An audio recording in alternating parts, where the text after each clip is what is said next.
You've probably heard the word perfectionist thrown around, maybe even used it to describe yourself. It's often seen as this badge of honor, right? A sign that you're ambitious. But what if that same drive is also a super powerful engine for chronic stress? Today, we're going to dig into that exact connection, and we'll be looking at it through the psychological lens of Sara Shadabi. So yeah, let's just start right there with the big question. When someone says, "Oh, I'm such a perfectionist," in like a job interview, they mean it as a good thing, a strength. But is it? Or is it maybe hiding a much deeper issue that can seriously mess with our well-being? And that question leads us straight into something called the perfectionist paradox.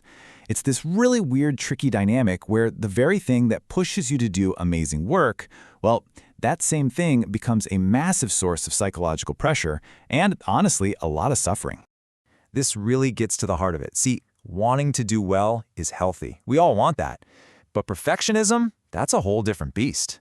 It's that voice inside that says if you're not absolutely flawless, you've completely failed. There's just no in-between. Okay, so to really get a handle on this, we need to be clear. From a psychological point of view, what are we actually talking about when we use the word perfectionism? Let's define it.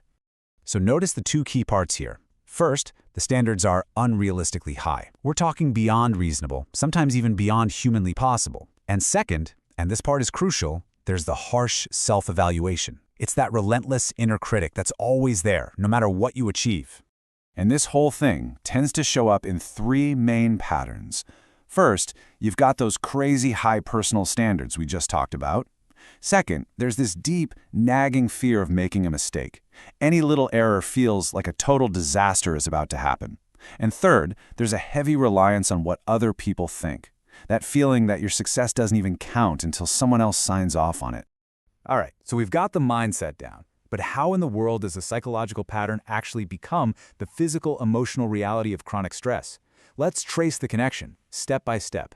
So here's how it basically works. First, perfectionism keeps your brain's threat system fired up all the time. You're constantly on high alert, scanning for potential mistakes or criticism, and your body reads that as danger. Second, that non-stop inner critic is basically a constant source of internal stress. And third, it literally robs you of any real satisfaction. You finish something, and instead of feeling good, you just feel the weight of what's next. So the end result of all this is that you're living in this constant state of high alert, of pressure, even when everything around you is perfectly fine. Your mind is creating the threat from the inside. Your body really doesn't know the difference between an approaching deadline and, a saber-toothed tiger. Okay, but here is the good news. Since this whole cycle is driven by thought patterns, it means those patterns can be changed. They can be rewired. This is not about getting rid of your ambition. It's about targeting the specific thoughts that are causing all the pain. I mean, look at this. This is such a classic perfectionist thought. It's what psychologists call all-or-nothing thinking. There is absolutely zero gray area. You're either a total success or a complete failure. And you can imagine how much anxiety a belief like that causes. And this is where approaches from things like cognitive behavioral therapy come into play. The goal is not to make you stop caring about doing a good job. It's about learning to spot these rigid, distorted beliefs and then actively challenging them. It's about keeping the healthy drive but ditching the suffering that comes with it. And here's what that actually looks like. That rigid belief, I must not make mistakes, is just a trap. It just creates fear. But look at the shift. The flexible belief, mistakes are part of learning and growth, that creates resilience. All of a sudden, a mistake isn't a catastrophe, it's just data. It's an opportunity. It seems like a small tweak in words, but it's a massive, massive change in your entire outlook. So this brings us to what might be the most important distinction of all. How do you actually tell the difference?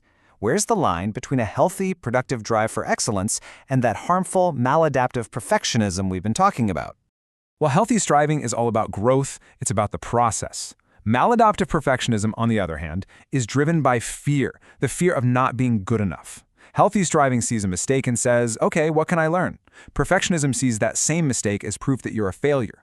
One path leads to satisfaction, the other leads to just chronic, never-ending tension.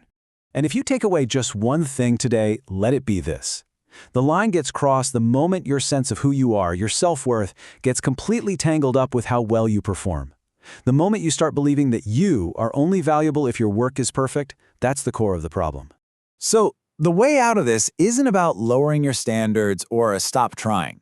It's about fundamentally changing the relationship you have with yourself. It's about learning to treat yourself with the same kindness you'd give to a friend, you know?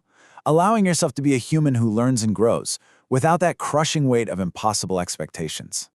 Our entire look at this today was really guided by the super insightful work of Sara Shadabi, who does a fantastic job of breaking down the architecture of perfectionism and stress. Thanks so much for joining me for this explainer.